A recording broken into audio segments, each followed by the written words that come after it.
Common English words. The first word ଆଜିର ହେଉଛି flaunt.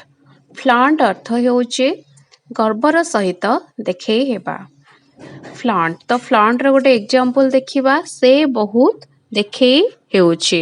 ତ ଏହାର ଇଂଲିଶରେ ସେଣ୍ଟେନ୍ସଟି ହେବ she is flaunting too much.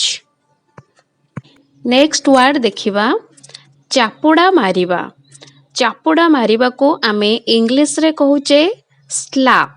Slab ତ ସ୍ଲାପ୍ର ଗୋଟିଏ ଏକ୍ଜାମ୍ପଲ ଦେଖିବା ମୋ ତରଫରୁ ତାକୁ ଆଉ ଏକ ଚାପୁଡ଼ା ଦିଅ। ତ ଏହାକୁ ଇଂଲିଶରେ କ'ଣ କହିବା? ଇଂଲିଶରେ ଏହାର ସେଣ୍ଟେନ୍ସଟି ହେବ slap him one more on my behalf. Slap him one more on my behalf. Next third ୱାର୍ଡଟି ଦେଖିବା। ଥାର୍ଡ ୱାର୍ଡ ରହିଛି ଛୋଟ ଦେଖାଇବା ବା ବେଇଜ୍ଜତ କରିବା। ତ ଏହାକୁ ଆମେ ଇଂଲିଶରେ କ'ଣ କହୁଛେ? ଇଂଲିଶରେ ଏହି ୱାର୍ଡର ଇଂଲିଶ ୱାର୍ଡଟି ହେଉଛି ହ୍ୟୁମିଲେଟ୍। ହ୍ୟୁମିଲେଟ୍ ତ ହ୍ୟୁମିଲେଟ୍ର ଗୋଟେ ଏକ୍ଜାମ୍ପଲ ଦେଖିବା ସେଣ୍ଟେନ୍ସରେ କେମିତି ତାହାକୁ ୟୁଜ୍ କରିବା। ତ ଓଡ଼ିଆରେ ଗୋଟେ ସେଣ୍ଟେନ୍ସ କହୁଛି ତାହାକୁ ଆମେ ଇଂଲିଶରେ ଟ୍ରାନ୍ସଲେଟ୍ କରିବା ତୁମେ ତାକୁ ବେଇଜ୍ଜତ କରିବା ଉଚିତ ନୁହେଁ।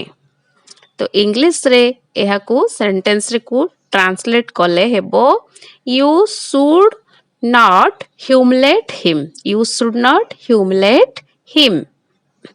ଏବେ ଦେଖିବା ଫୋର୍ଥ ୱାର୍ଡ ରହିଛି କ'ଣ? ନା ଫୋର୍ଥ ୱାର୍ଡ ରହିଛି ଗପ କରିବା।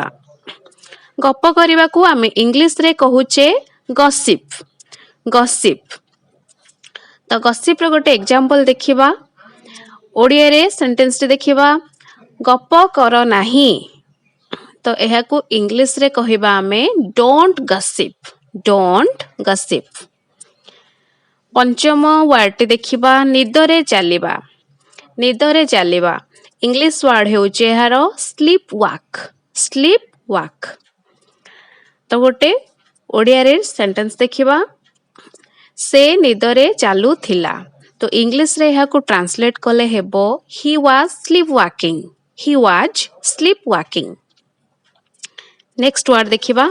ନେକ୍ସଟ ୱାର୍ଡ ରହିଛି ନକଲ କରିବା। ନକଲ କରିବା ଏହାର ଇଂଲିଶ ୱାର୍ଡ ହେବ ଇମିଟେଟ୍।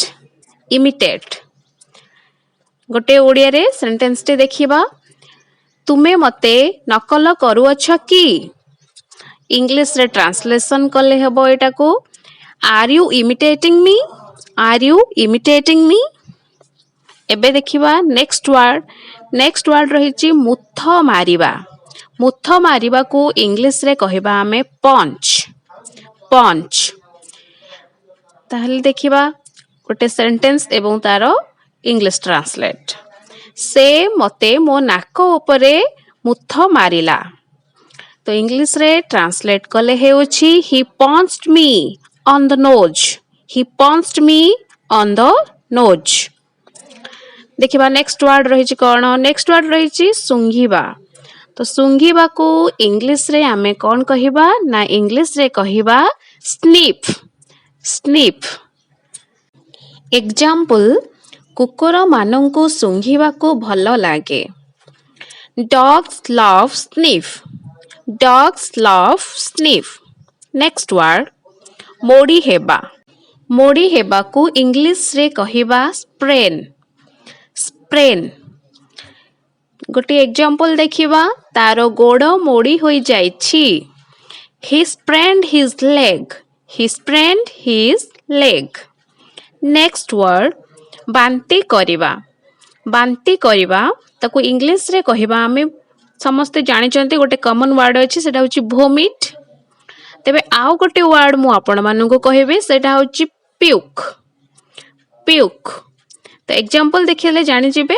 ଏକ୍ଜାମ୍ପଲଟି ହେଉଛି ସେ ସେଠାରେ ବାନ୍ତି କରିଦେଲା।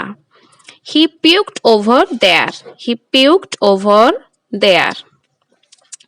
ତ ଲାଷ୍ଟ ୱାର୍ଡ ଦେଖିବା ତା ପୂର୍ବରୁ କହିବା ପାଇଁ ଚାହିଁବି ଯଦି ଆପଣମାନେ ମୋର ଚ୍ୟାନେଲଟିକୁ ଫାର୍ଷ୍ଟ ଟାଇମ୍ ଭିଜିଟ୍ କରୁଛନ୍ତି ତାହେଲେ ପ୍ରଥମେ ଆପଣ ସବସ୍କ୍ରାଇବ୍ କରିଦିଅନ୍ତୁ କାହିଁକି ନା ମୁଁ ଏହିଭଳି ଭାବରେ ନୂଆ ନୂଆ ଭିଡ଼ିଓ ଆପଣମାନଙ୍କ ପାଇଁ ଏହି ଚ୍ୟାନେଲରେ ହିଁ ନେଇ ଆସିବି।